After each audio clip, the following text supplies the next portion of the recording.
จ้าอยู่บ้านนี่บ่จะอยู่บ้านนี่บ่อ๋อพี่น้องโอ้เจอผู้สาวบ้านนาทองเนาะเจอสาวบ้านนาทองคนงาม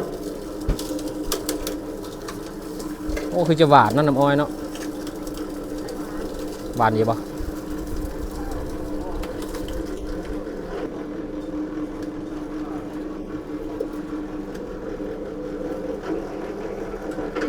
ยังเฮียนอยู่บ่หรือว่าจบละคลิปนี้ก็จะพาเนาะว่าทุกคนไปเที่ยวหรือว่าไปชมบรรยากาศเนาะจะเป็นอุณหภูมิหนึ่งในเมืองเวียงที่บ้านผาทองเนาะจะว่าเป็นอะไรเกี่ยวใส่เพิ่มมาก่อนเลย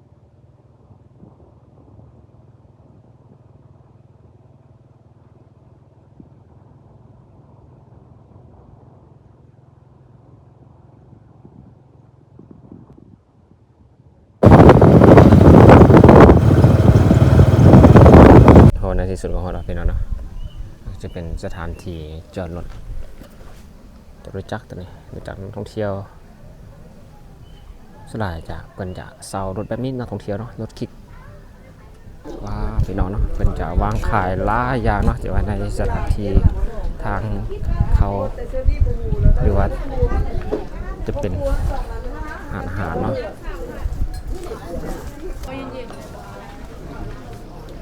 อาหารการกินหลายอย่างเลยทุกคนเลยว่าเพิ่นว่างขายฮะโอ้อันน้ำอ้อยจอกนึงทุกคนเนาะจะมาแวะซื้อน้ำอ้อยอาหารผู้สาวน่าจะเป็นผู้สาวบ้านนาทองอาหารกินหลายอย่างเลยเนาะโอ้ซื้อโต้บ่ส้มนี่หรือว่าตั้งเอามาขายแบบปลูกเองบ่บอสเป็นมักส้มแบบนี้นะโอ้ซื้อมาขายต่อพี่น้องเจอแม่ขาคนงามเนาะเดี๋ยวจะสีน้ำอ้อยส่วนแม่ขาพี่น้องเจ้าอยู่บ้านนี่บ่จะอยู่บ้านนี่บ่อ๋อพี่น้องโอ้เจอผู้สาวบ้านนาทองเนาะเจอสาวบ้านนาทองคนงามโอ้คือจะหวานเนาะน้ำอ้อยเนาะหวานดีบ่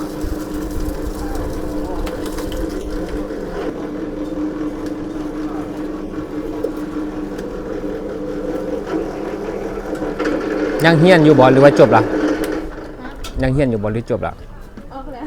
อ๋อเฮียนละแล้วมาขายเครื่องเนาะขายเครื่องซอยแม่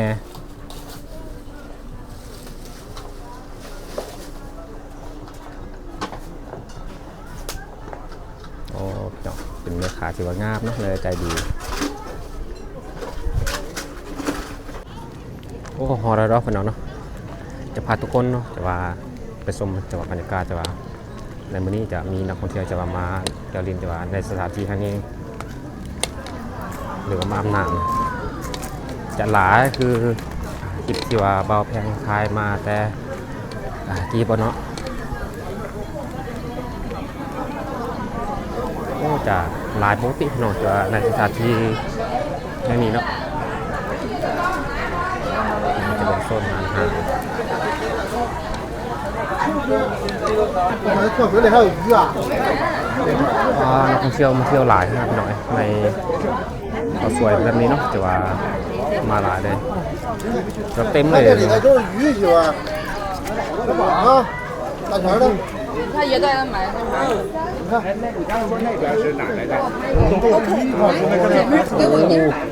น่าจะเป็นนักท่องเที่ยวทางประเทศเกาหลีประเทศญี่ปุ่นพี่น้องประเทศจีนก็มักเดินทางมาท่องเที่ยวเนาะแต่ว่าในมื้อนี้ก็ว่าหลายเลยในตอนสวยแบบนี้เนาะคนจะแต่ว่านักท่องเที่ยวเนาะแต่ว่ามาอาบน้ำ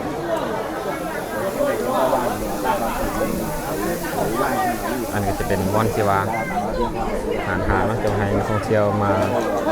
พักผ่อนกินเครื่องดื่มเนาะเบาๆไปเลยทุกคนเลยเป็นน้ำใสๆแบบนี้ออกจากนี่ออกจากขามาเขาจะนี่เราจะเห็นนักท่องเที่ยวจะว่ามักมาอาบน้ำขนาดเลยพี่น้อยก็มาโดดเนาะแต่ว่าจุดที่ว่านักท่องเที่ยวโดดเราจะในสถานที่โมเลกุลหนึ่งเนาะกับประมาณ5 เมตรจากด้านน้ำเนาะ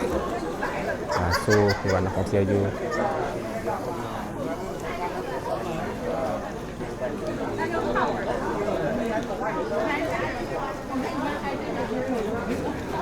ทางด้านนี้จะเป็นนักท่องเที่ยวทางประเทศซาอุยุโรปเนาะที่ว่าอาบน้ำจอกเสียอยู่จะแซนน้ำเลยโอ้จะมีตัวปลาพี่น้องปลาหลายเลยแต่ว่ามื้อนี้เนาะก็บ่หลายคือสิว่าคลิปบ่แพงมาถ่ายแต่ละคลิปเนาะแต่ว่าคลิปนี้นี่ก็ขอที่ว่าจะว่าเบาบางหรือว่าเป็นแต่ว่าพระเจ้าบ่ทันมาได้บ่เนาะทุกคนเนาะแต่ทำจังนี่กับทำจังคือถือว่าหลายทุกคน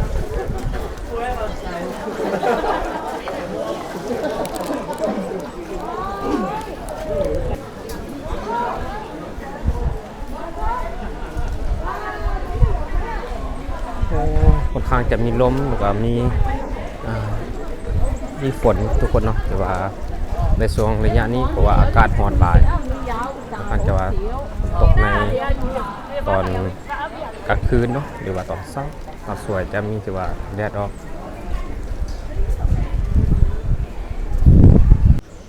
จุดนี้เกิดเป็นจุดที่ว่าทางเป็นไปสู่ธรรมเนาะทุกคนเนาะแต่ว่าคลิปนี้ก็บอได้ขึ้นไปแล้วเนาะจะถ่ายจะว่าบรรยากาศรอบๆให้ทุกคนได้เมือง2-3 มือแล้วนี่พี่น้องจะมีลมหรือว่าพายุเข้ามาก็เห็นให้กับฝนตกเนาะหรือว่าประเทศลาวกับมีผลกระทบ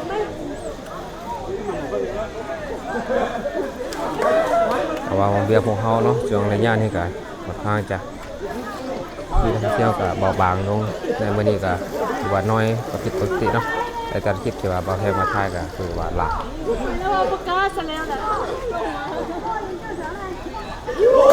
โอ้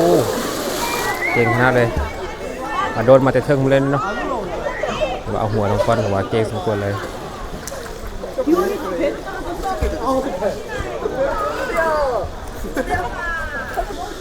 เป็นน้ำสีฟ้าเนาะเป็นน้ำใสแบบนี้นักท่องเที่ยวจากมานิยมเนาะทางซาอุยุโรปหรือว่าเป็นนักท่องเที่ยวทางประเทศลาวกับประเทศไทยพี่น้องมาฮอดจุดนี้แล้วเนาะเพราะว่าในบรรยากาศตอนบ่ายดูตำสวยแบบนี้จะลงในน้ำ